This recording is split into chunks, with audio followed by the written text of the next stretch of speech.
Welcome to Chef Alli's Farm Fresh Kitchen. It's time to gather around the table to cook and converse. Right here, we'll come together to learn about Kansas agriculture and the farm families that feed us as we discover new recipes, Kansas products, and farm fresh ingredients.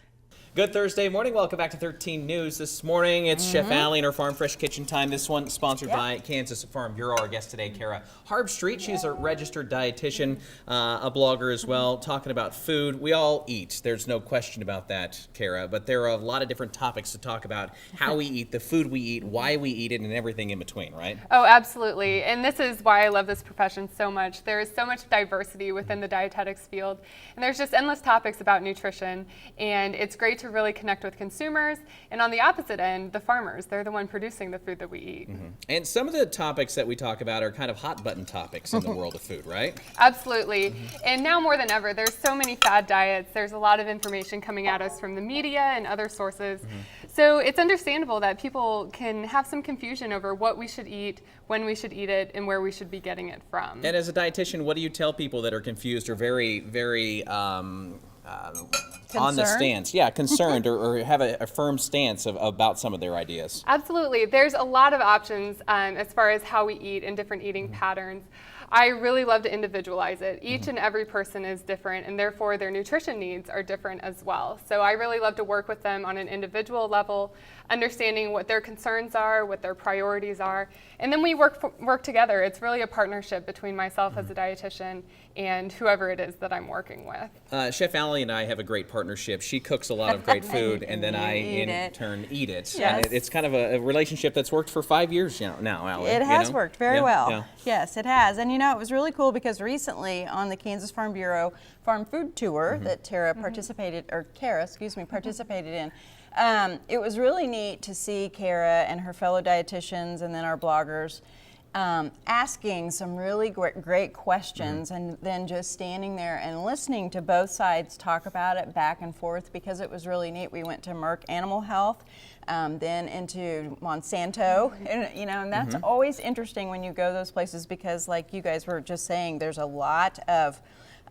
very strong feelings and controversy and things like that, but it was just really cool. And at the end of the day, we all are going to meet right at the plate, which is exactly where we all want to be. And so there's room for everybody. And today, because of having a dietitian, I wanted to make for sure that we could start with a really healthy breakfast. Right, you didn't bring the fried Eddie today. I didn't, no, just because Kara was coming. So we're having an egg skillet that has quinoa. This is a Greek egg skillet, actually. There's turkey pepperoni in there. And then we're going to add to this. Chris, you want to stir that just a little bit? Okay. The eggs should be kind of firming up on the bottom, as they are. And I love my cast iron skillet. This one I'm using today has the nice enamel lining, so that hopefully my eggs won't stick so bad. And so when we're talking breakfast, I know a lot of people kind of use that term loosely, but actually what it really means, break the fast, because we've been sleeping and not eating through the night, and so it's a very important meal.